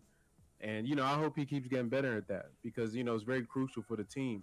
I'd like to see them just do more with the offense, be more creative rather than just pick and rolls. But maybe it's the function of the players on the court. But, they are improving in some of the, like, the schematic stuff. It's just like that should be stuff that should have been standard from day one. And I feel like we have a learning curve for our coaches and our players, or our coach. I'm sure some of the other coaches know, if they was head coaching, they'd be able to do it a little faster. But, good game tonight, though, man. I can't complain about anything. Even Knicks, like I heard you talking about Knicks earlier, bro. I mean, who else would they have out there though? You know, with Jalen Green fouled out. Unless I'm you want to J Gup out there, or like who? I don't know, You just don't somebody like else. Nick. I'm over Knicks, bro. It don't even matter, man. Get the water boy out there. Yeah. I mean, because Knicks was just turning it over. Like, Knicks almost gave that game away, bro. He throwing it to Garrison Matthews. Garrison Matthews clear across the court. Ain't even looking at this cat, bro. You know what I'm saying? And he just threw it. Like, bro, I'm like, come on, Knicks. I mean, Knicks is he's a headache for me, bro. Yeah, he's pretty bad. Yeah, the defense was horrible, man. This dude literally doesn't exist Bro, he on was that side of the ball. grabbing, he Like was they was just grabbing, he was fouling trying to hit, people. trying to get his hip in his way. Like, bro, come on, that's lazy. Bro, But he ain't I athletic think enough to Tata, stay in front of man. nobody. You know, Tata, bro, Tata out there balling, bro. I hope he stay down there a little bit longer. I know everybody wanted to come up. I feel like he needs to get that confidence up a little bit more too, because that G League could do something for you. Yeah, When he come down, I want to hit the ground running, like KPJ did when he first went down and came back up. for sure. Yeah, for sure. I think he can though. The way because when you usually because he's overperforming right now in the G League. You know what I'm saying? That means he can be That's doing fact. something on somebody's roster. You know what I'm saying? I think he just didn't have the confidence earlier this I think season. that it's a good sign for me that he's overperforming because that tells me that he belongs in the NBA. Yeah, I would have been exactly. worried if he fit in. Hmm. If he fit in the G League, then I'm like, damn, we might have missed on one. So it's reassuring to me that okay, yeah, we got one because all the guys that we send down there, they usually overperform because that tells you okay, they should be in the league. Right. So the fact that he out there look easy for him, he's efficient, getting all the shots he won, he dropping people. Yeah, that's what I need to see. That tells me that okay, we got something. So I'm excited to see because he's like I made that video about him. Like he has a game that we actually been asking for. It's just that the confidence isn't there. But Tata is that guard. If he steps up and lives up to what he can be, then he'll fix a lot of the problems that the roster has, like us instantly. Because he can do all the stuff we ask. He has the vision. He can pass. He can read the court. He's a pick and roll maestro. That's probably his strongest suit. Yeah. He's an off ball shooter. Everything. He's not selfish. You know what I mean? He broke John Wall assist record at Kentucky. I mean, the dude can pass and he loves to pass. That's his game. So he's like the perfect guard next to Jalen and next to KPJ, however they want to run that combination, and Shangun and Jabari. Like we need a guard like that. So I hope he does turn out to be something. For sure. DJ Generation says, is Silas' contract up after this season anyway? Yes, it is. And like I was telling people, like, what is going to be the grounds of keeping him? Like what is going to, like, how is going to be actually garner? How is he going to really earn a new contract? Like, because I don't see it, bro. Like, if you find somebody out there that's better, bro, you got to get him. You know what I'm saying? Like, you got to go get the better option. Because Silas, he just looking like these losses just gonna keep piling up on him, and he gonna get sunk by his record. You know what I'm saying? Ain't nobody gonna want to hire a coach that's, you know, 50 and 175. You know what I'm saying? So I don't know. I think his time is up after this season. I really do. Here we go. Benny Mac says EG needs to take a back seat. He honestly plays with no enthusiasm. I agree. For the culture game, it says like the stream for my boys. Appreciate you for the culture. Hope you subscribe to the channel and become part of the community over here at the Chop Shop. Third Coastal Line says I agree. DJ Generation. I was wondering why Silas didn't take Jalen out after the tech. And was fuming when Jalen eventually picked up his fifth foul. Shouldn't have been in the game at that point, in my opinion. But then Green helped us come back in that third quarter after that tech. Am I right or wrong, Frank? Yeah, he helped come back. I can't be mad at Jalen being in the game because yeah, he was kind of fundamental, even though he didn't really do much like as far as scoring in the fourth quarter. But you gotta it's a good learning experience for him. Like those are things he has to play with. Like that's a situational game experience that it'll help him out because there are times maybe it's a playoff game where he got 4 fouls and they need him, so he got to learn not to foul. Like to me, I would have let Trey score honestly if I know that I'm about to foul out. But those are things he can learn from because that's just part of the game, and I'm glad you got to leave him in. Those are the learning things we want. Yeah. To me, this is space. This is where people misunderstand us. We want to win, but we like when we talk about development and this season. Like if we had lost this game and they fought back like this, I'd have been straight. I value the experiences. That's why we get mad when it's like Eric Gordon closing out a game. Yeah. Because I don't want Jalen, first of all, to be dribbling the ball off his foot if that's what he's gonna watch, or just go tunnel vision ISO. If you got Chris Paul on your team, cool. You got James Harden, Luka, you got Dame. Yeah, let that man close out. My young guy can learn all the good, like how to do this and that. But bro, it's Eric Gordon. You know what I mean? That's my problem. Like, I don't care if Jalen messes up trying to run a pick and roll because I want him to learn how to run a pick and roll. So I'm okay with I don't care if Jabari goes 0 for 15 because I'm not really looking at his shots. I'm looking at the attempts. I'm looking at where he's getting a shot. I'm looking at his confidence. So these situational things is not really about the win. So when we talk about, oh, we don't want this player to play or this, it's not because we want to win or try to win 50 games.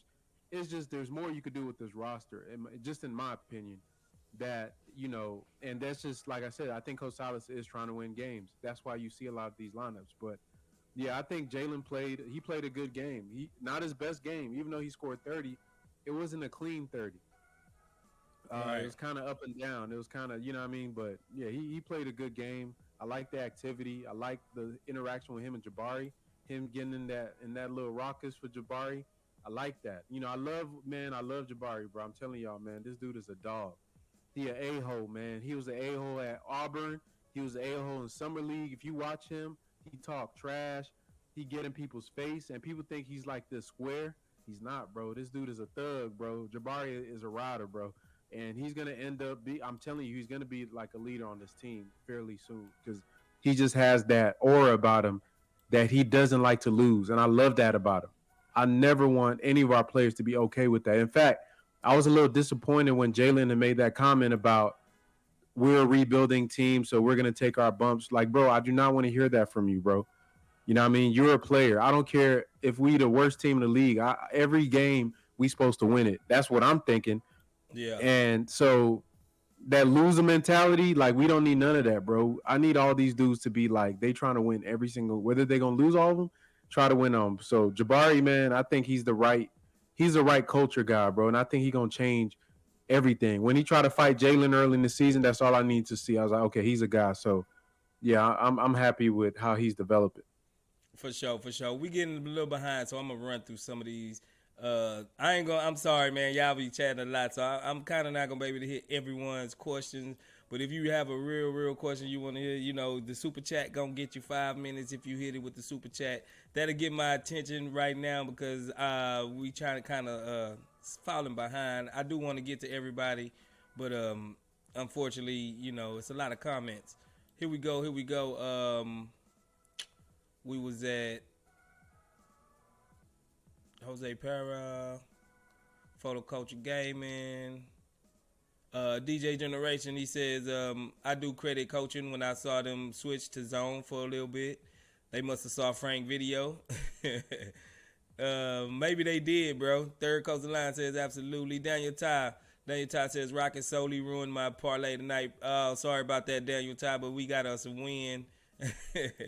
Photo Culture Gaming says, honestly, the season from what I've seen, we start off every game good. At some point near the half, we go down by either 5 or 10. Then the whole rest of the game, we battling back within 2 to 3 points. Yeah, it's kind of redundant. I agree with that. Third Coast Line says they ran a little play around the perimeter, and Jalen used the screen to get to the cup. The bucket came so easy. I knew that was Silas. I just don't know why he don't whip that up more. Yeah, man, I don't know. Maybe, I don't know. I'm almost running out of guesses with Silas. I can't think like Silas. Step Back Line says, I blame Silas. Green was a spot up when he first came, and he also said Green not a ball handler. Yeah. Let's see. Baylor Beard, what's good, Baylor Beard? Baylor Beard says Hawks got dealt with. He also says Smith needs to be a 7-foot Mad Max of this team. Man, you want that boy to be a goon, huh? Harlan St. Clair says Tata balling. DJ Generation says with Frank's saying Silas finally figuring it out. Are we seeing a young Pop or Phil Jackson in the making? Oh man, Frank, you want to take that? Is that what you're saying, Frank? Hell no. What you Hell no, bro. Don't come on, man. Phil, y'all come on, man. We talking about how many rings Phil got, bro? What, like 11 or something? Yeah, I think he got 11. 11, 12.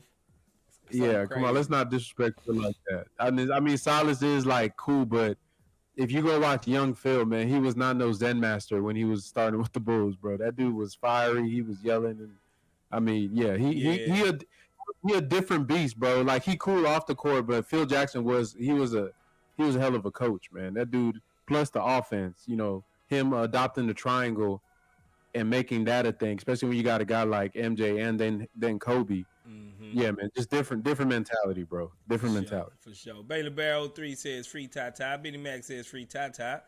DJ Generation says keep Tata in the G League until All-Star break. Baylor Bear says play Smith at the 5. What are your thoughts? He do play 5 sometimes, bro. Frank was just mentioning that earlier. Who needs to play the 5? Jabari Smith.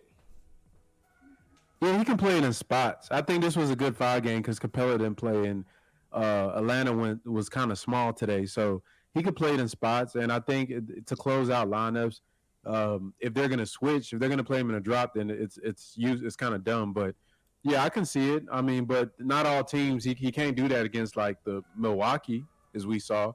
He probably can't do it against the Lakers or some of these bigger teams because they're just gonna bully him. But against like small teams that like to go guard, like play a lot of perimeter ball, yeah, Jabari is a perfect 5. Yeah, for sure. Here we go. Benny Mac says, was the Knicks overperforming too? Overperforming well. Did he have a concert at halftime or what? Yeah, I don't know, man. Did Knicks did Billie Jean at halftime? Where's the stats, bro? Let's hold on, man. Hold on. Man, I ain't even let you go ahead. I'm gonna pull it up, bro. I got him on the other screen, I believe. DJ Generation says, no, Baylor Bear says, all I know is Tata is better than Knicks. Yes, sir. Baylor Bear says, hit that like button. Yeah, everybody hit that like button, man. If you enjoying this content, the least you can do for your boys, for your homies over here at the Chop Shop is just hit that like button and send it out to everybody. So all the Rockets fans can get in here and chop it up with us and celebrate this win because, they coming few and far in between. DJ Generation says, how would you evaluate Bruno's comeback? I think he did his part, a solid role player. Yeah, Bruno was straight. He didn't play a whole lot because I think of course he's coming back. But he didn't do nothing to mess us up. You know what I'm saying? He didn't do nothing to mess us up. LJ Smooth, he says we need Mark Jackson as our head coach. Remember, he had the young Warriors balling before they gave Steve Kerr the job for all the glory.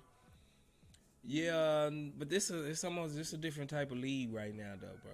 Like, I don't know. I always say, I don't know Mark Jackson's philosophy to say we need him here. Now, maybe as a authoritative figure, maybe, because I know he'll push guys to at least be accountable. He's gonna make guys be men. He's gonna have them all buttoned up, and he probably gonna have all our guys in suits and ties. You know what I'm saying? Everywhere they go, but I don't know too much about Mark Jackson. What you think about Mark Jackson, Frank? I think he's more of a idea than a real thing because the man hasn't coached in how many decades? Like this damn near been 10, 15 years. Yeah. Yeah, like I don't know, bro. I mean, he did get fired, and then the team, the Rockets, the Warriors were on the cusp of exploding because they progressively got better with him every year. But for some of the stories that I've heard, his system was different than Steve Kerr. I think Steve Kerr's bringing that kind of Spurs motion triangle light offense to Golden State really unlocked Steph and Clay, and then making Draymond kind of this ball handler, like point forward, and running those kind of split post actions. I mean, that to me that was genius. So I don't know if Mark Jackson could have taken Golden State to the level they are, not because of anything, just because of style. So to me, Silas, not saying he's Mark Jackson, but I mean he's already playing that role. We need a coach that has won, bro. You know what I mean? Or somebody that's honestly from the pop tree, or one of these guys that comes from a system that is proven. So yeah, I would want somebody else that's like, okay, we know that they can do this. Somebody that's been in the playoffs, been in deep runs, that knows what a champion looks like. I don't know what year we're going to be in when we get one of those coaches. We might be two coaches away from our real coach, but I think Mark Jackson is an idea. People think he's been in the booth for so damn long. I don't know what I really don't see it. I don't see it for him. I'd rather like Sam Cassell or somebody else then if we're going to do that. Yeah, I like Sammy. I like Sam I am. H-Town Finders, he says, H-Town, they're going to stop playing with us for sure, for sure. We coming, bro. We coming. DJ Generations got the big dog king for sure. Savage. I seen your Frank went low. Okay. Third Coastal Line says Tata had like 20-something points, no turnovers. Yeah, man, that's the type of ball security we need. We need somebody that ain't going to turn the ball over because every guard we got just turns the ball over regularly. Hunter Gimmer, what's good? He says, what a game. Win hasn't felt this good in a while. Yeah, I like the way we won this one because they was trash talking us so hard, Frank. And it like they woke up a sleeping giant. How you feel about that? Like it's like we got the last laugh tonight. Yeah, they fell asleep, bro. Fell asleep at the wheel. Got cute. You feel me? Went into isolation mode, and yeah, it kind of cost them the game. Like but that's what they do a lot. If you watch Atlanta, they play like a growner version of us. Mm-hmm. Meaning they got these two dynamic guards. And Trae Young is Trae Young, and you got DeJounte doing this thing, but they get caught into like isolation play a lot. Well, they'll go through stretches where they'll ignore their players just to like get into their bags, and a lot of times it loses them the game because Trae Young is not having a great offensive year as far as efficiency this year. DeJounte is not. I still think they're trying to find their groove between the two of them. They're playing my turn, your turn a lot. And not playmaking for each other. I think probably by midseason they'll probably hit their form, but yeah, they just fell asleep at the wheel, and the rebounder really killed them. So, it was a good game, man. We needed this because they clowned us last time, even though they dropped 80. At the end of the day, really nobody else on their team did anything. Yeah, you feel me? So, that was what it was. Nobody else did anything, and we were playing pretty good defense on the other guys. It's just we couldn't stop both of them. But, yeah, we should have lost this game. But, man, them kids show heart, bro. And, I think Jabari, KJ, Jalen, Garuba, KPJ, everybody had a part in it. So, yeah, Garrison Matthews, they just did what they were supposed to do. And we'll see if they can replicate that. See, this is valuable. Like, people talk about, if anybody is sad about this win, man, you got to check yourself, bro. Because you can't value a theoretical pick that's not even guaranteed over real experiences for these young guys in their development. Like, some people would rather lose.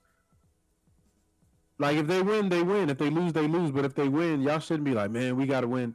Bro, just enjoy the win and hope they learn something from it. Because we might not end up with anybody in the top 5. Then you're going to be sitting here having all these losses and then going to with the same team and a worse prospect than you thought you would have. So I'm happy, man. We if they win every game, I'm happy. If they lose every game, as long as they develop, and I'll be happy. Facts. DJ Generation says Tata CP3 Jr. Yeah, I think that's one of your comps you had for him, Frank, with CP3. I don't know about. I don't know if I said CP3. I probably said. I think for him, I like him as a. He's like Mike Conley, maybe like a little bit of that mixed with like some D'Angelo Russell kind of with his pick and roll play. Um, yeah. See, the thing about him, he's still like a low key combo guard. Even though he's a point guard, he's a combo point guard, but he tilts to more towards point guard than he does combo. So that's why I like him. But he's not. CP3 is like the epitome of a point guard. Like that dude is a pure point guard, and Yeah. yeah. Benny Mac says Knicks overperforming when in the G League. At the time you were talking about Tata overperforming. Knicks had Jalen Green on his team as well in the G League. So Boy, Knicks was a G League. He was the CP3 in the G League. yeah, in the G League. So I guess that's why Stone said he's a first round talent. That G League be capping, bro. Yeah. We gotta watch the G League, bro. Like I'm starting to keep my eye on them. They had Kuminga out there looking like T Mac. KBJ went down that hole. He was playing like he was like LeBron. Nah, we gotta watch the G League, bro. I don't know what they cooking up down there, but it's some cap sometimes. Sigma Mig says seeing Jalen Green wave goodbye to them was a beautiful sight. Yeah, I agree, man. I love putting a dude in this place that was that premature celebration shit. Like it really gets under my nerves, bro, for real. I'm glad we had the last laugh tonight. DJ Generation says just curious, what is Atlanta missing to be a legit contender?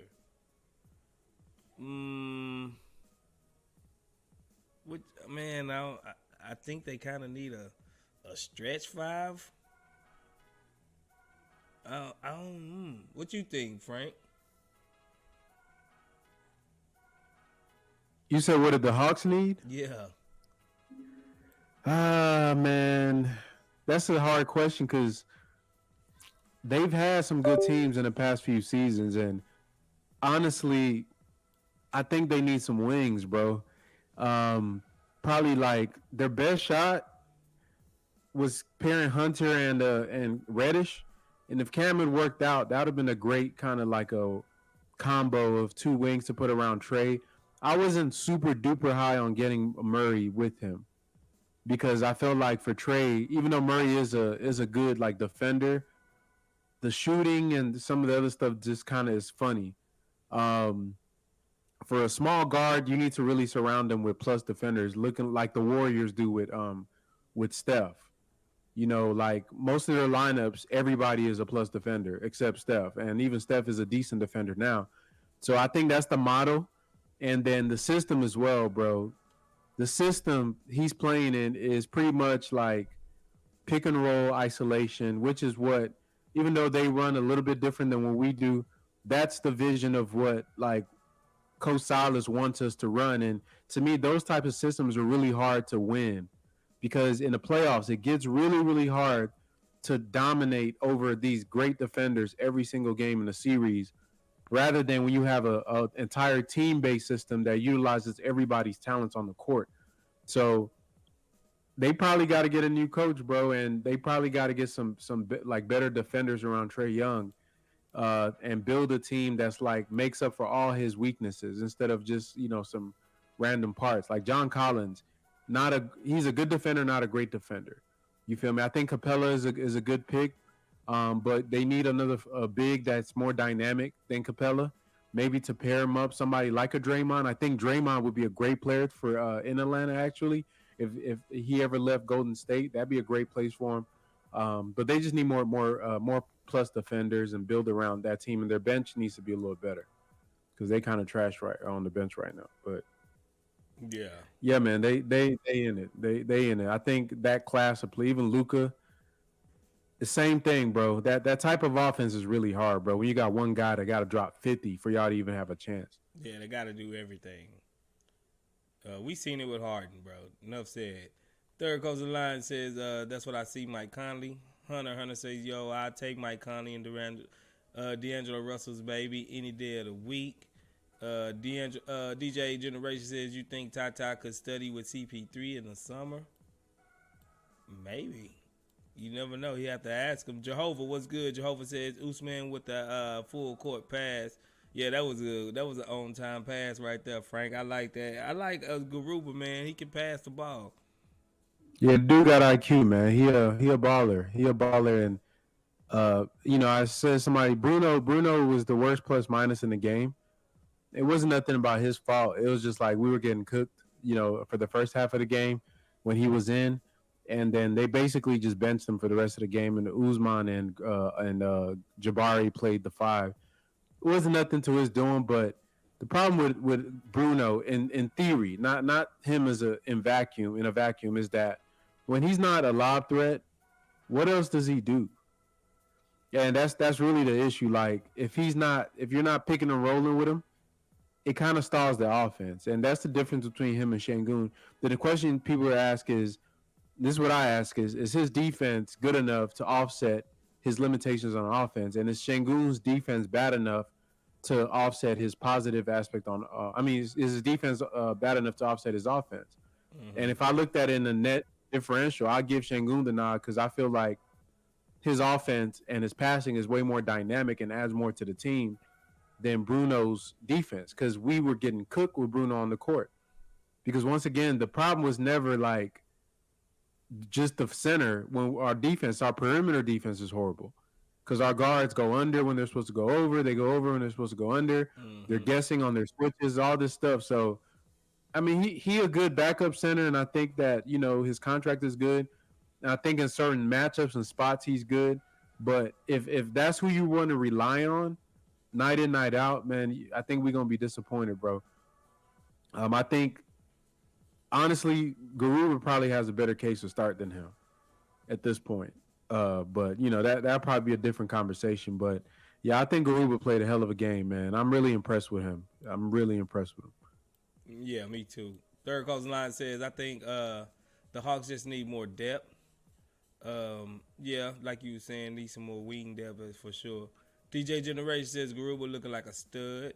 Eagle 2020 says Jabari had a big boy rebound at the end. Yeah, that was a big boy rebound, man. He went over everybody and got it and made a put back in a man. I'm not gonna lie, man. I'm so surprised by how well we've been rebounding the ball this year, because we was one of the worst rebounders last year. Like we really I know we was top 5 at one point in time in rebounding. And we was like top 3 or something in offensive rebound.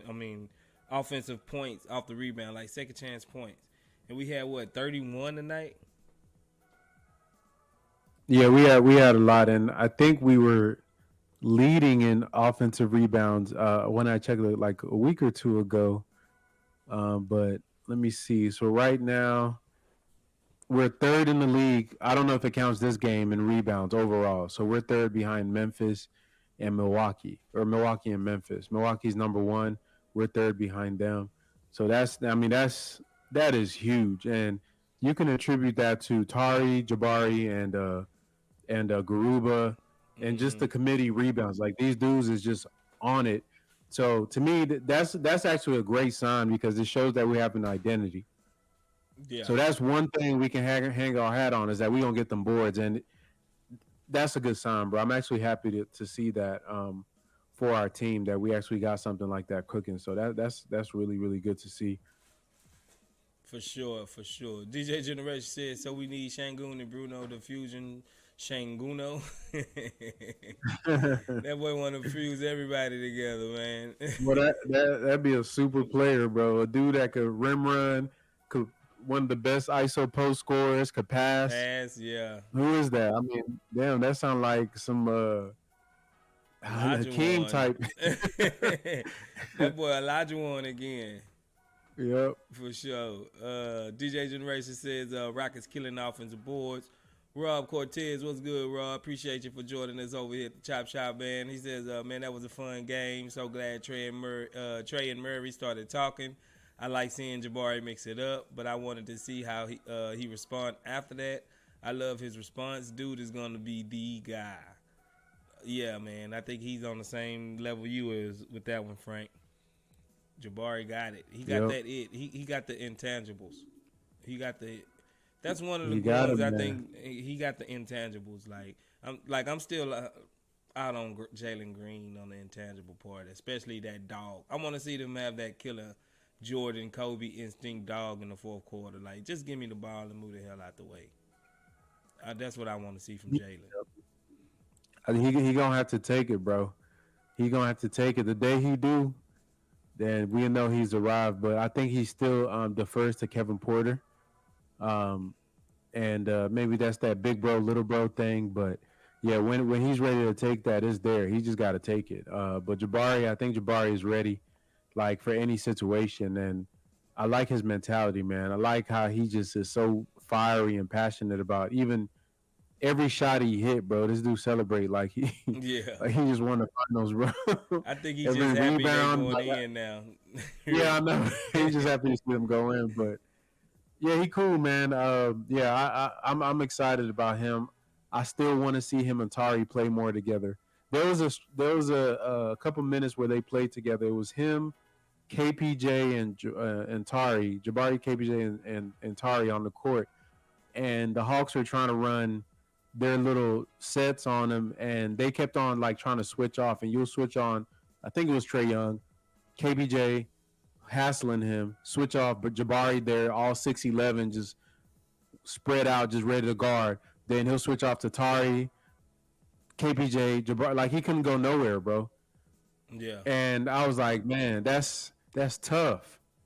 That's tough, bro. Like y'all got to see this, man. It's like him and Tari and even KPJ's when he wants to be can be a good defender. That's like you can really shut down a whole side of a court with that. And there was another play where Tari was guarding Trae Young and Jabari was just standing there in the corner just by being so tall and long. It just Trae Young couldn't even drive to the right because Jabari was just standing there. Mm-hmm. It's like, so we don't really have players like this on the Rockets that are just physically just imposing.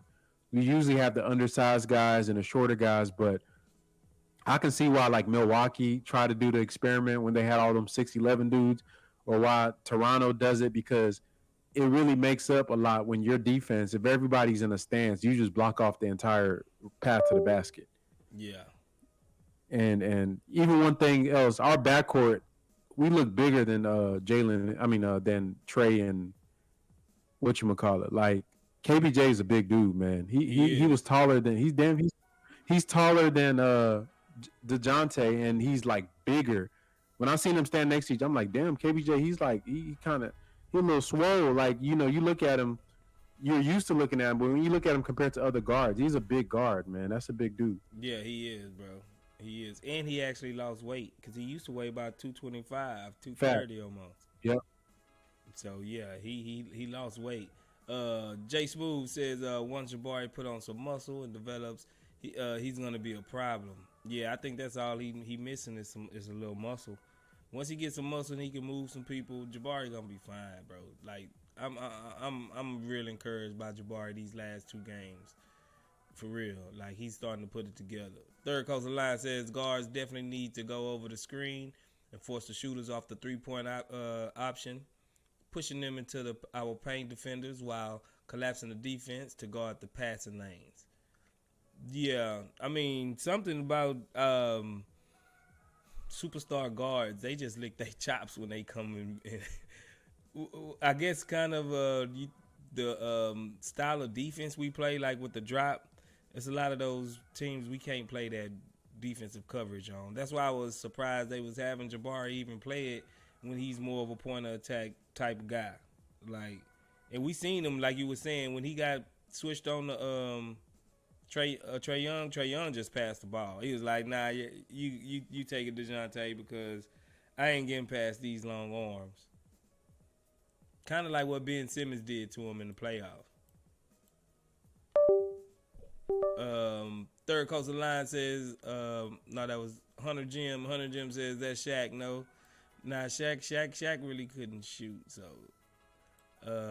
DJ Generate says, man, if we get Wemby or Scoot, I still can't imagine us having Wemby, Green, Jabari, and the upcoming coach.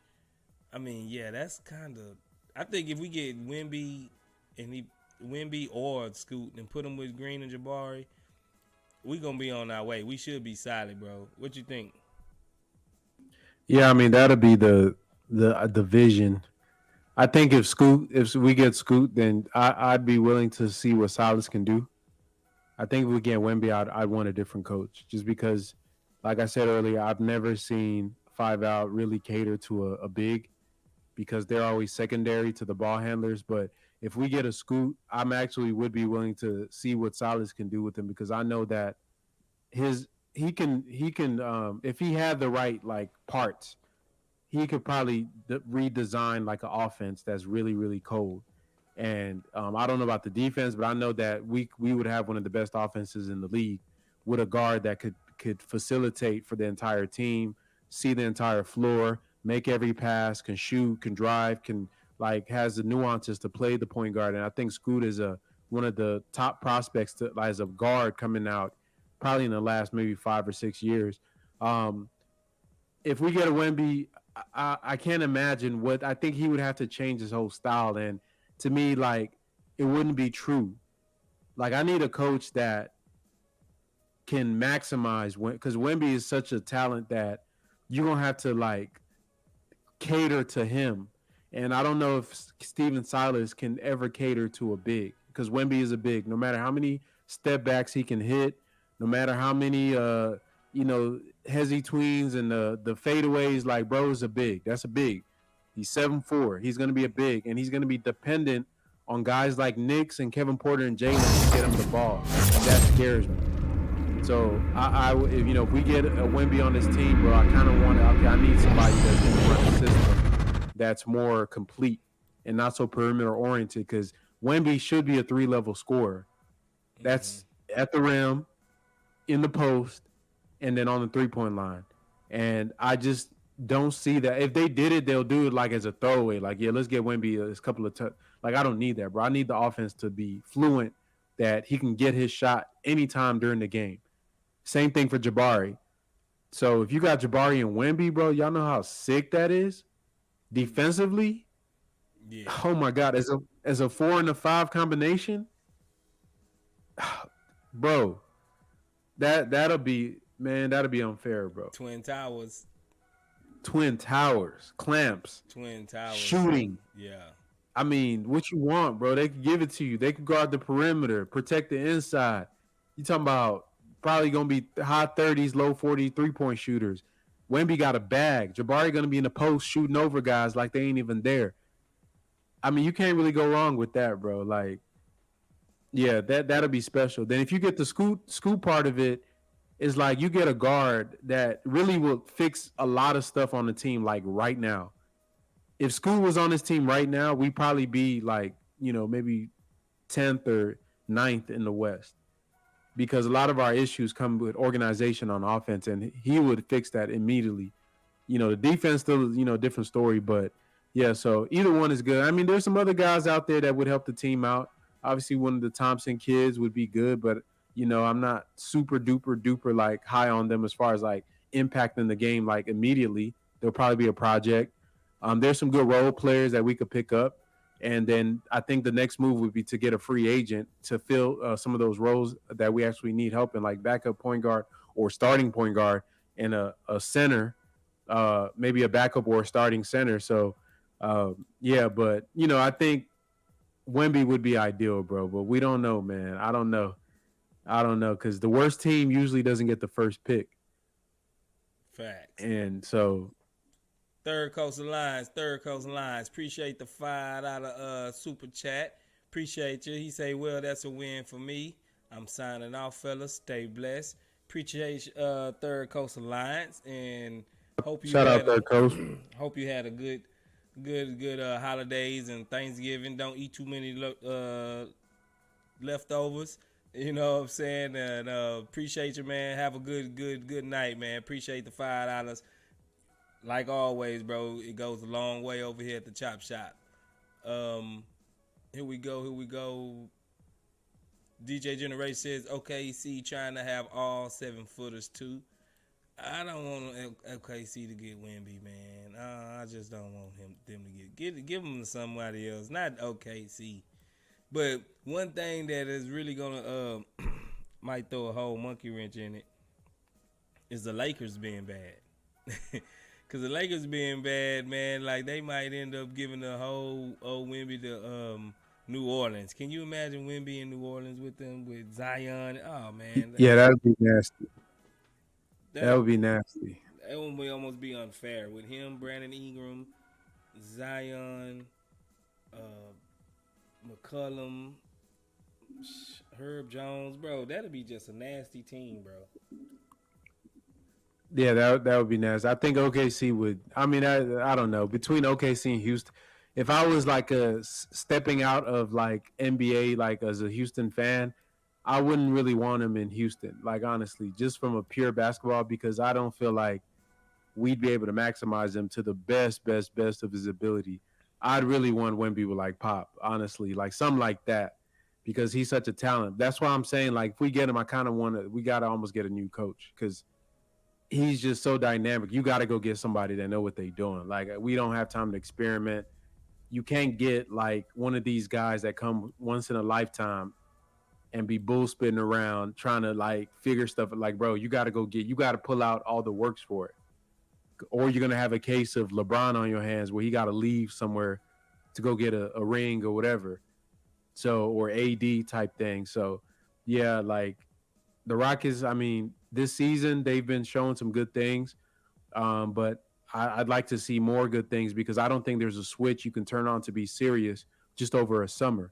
So some of these things we're seeing from game to game, the improvements, these are reassuring to show that okay, you can progressively improve because that's the only way you can improve is progressively. It's not like you can just be like we're going to be the worst team, then we're going to be a play-in team.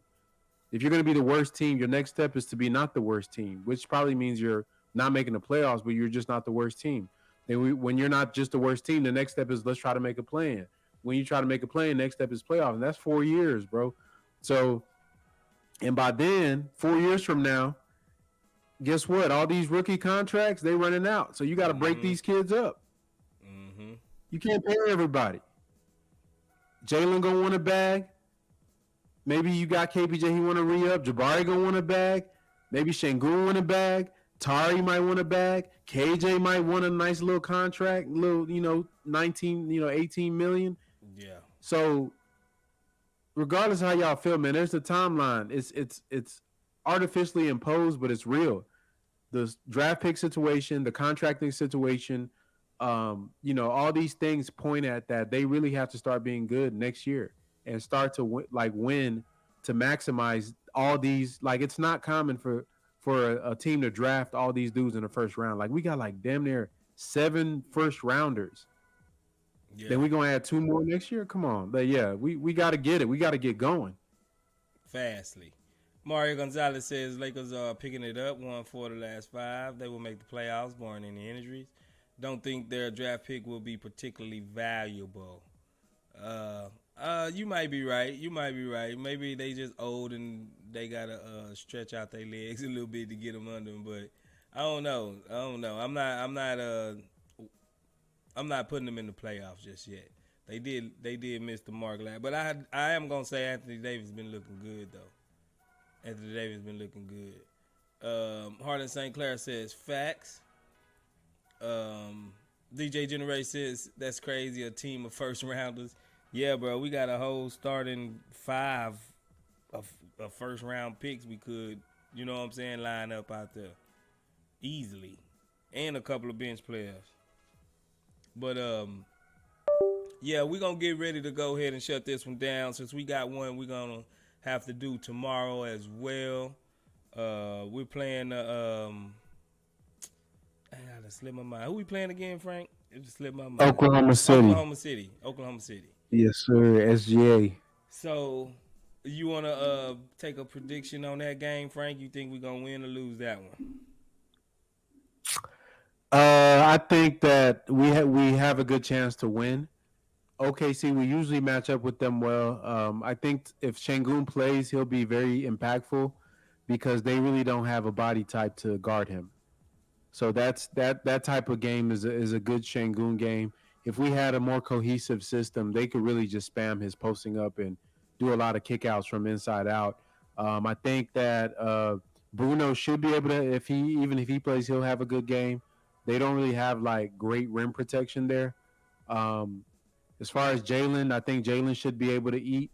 Honestly, I think yeah, we should be able to score. Now for them, what they do well, they're pretty good on the perimeter. And then SGA is just like he's playing out of his mind right now, and I think that he's going to be a big factor because he could put the game to sleep because he controls everything, bro. That dude, he's like at a new level in his playmaking. He knows he's pacing himself. He knows when to take over. Like, yeah. So it'll be a good game. It'll be another like Hawks type game. I think SGA goes off. It'll come down to the other players. Is KJ going to step up? Are we going to have a Knicks game this time? Maybe instead of Matthews, maybe Matthews steps up again. Hopefully Jabari can keep doing what he's doing. I like Jabari in this game because they're tall like him. They got a bunch of Jabari type length. So at least we got somebody that we throw on them, man. But we'll see, man. They usually play us hard, but we be beating them. We got their number. So, let me see. I think somebody says a trap game. For who? For OKC probably. Nah, for us, yeah, because they actually got the better record than we. Yeah, are we a trap? We can't. You can't be a trap game if you the worst team in the league, bro. Like, you got to be good to be trapped. You feel me? So yeah, but I'll say we win. I'll say we win, bro. I'm gonna go out on the limb. If we lose, I won't be surprised, but I'll say we win that game. Coming off of this. Yeah, for sure. We're going to go ahead and shut it down like always. Y'all can go ahead and stop by the merchandise store. We do have a merchandise goal of 150.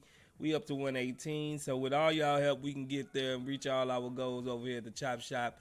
Go ahead and swing by the link is in the description. You can go ahead and, join our membership as well so you can get exclusive content from the Chop Shop and you can get the fun emojis just like DJ Generation is using in the chat. You also get the badge, just like the DJ Generation have by his name, with the Rockets logo. So we appreciate everybody in advance that signs up. It's only 99 cents. So the least you can do is buy us a coffee for 99 cents and sign up and get you some free emojis and stuff and get some access to this exclusive content over here at the Chop Shop. We appreciate all our members. We appreciate all our subscribers like always. We will see y'all tomorrow.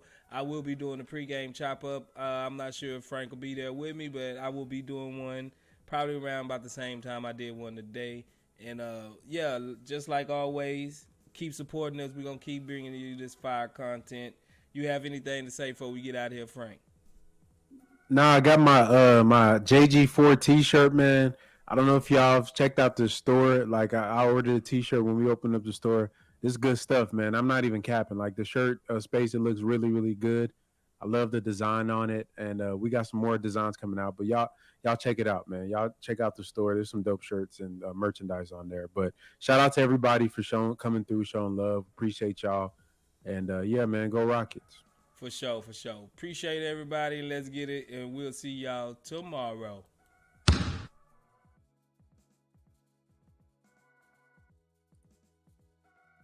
Hey, let me show you the shirt. I don't know if you can see it. Can you see my camera?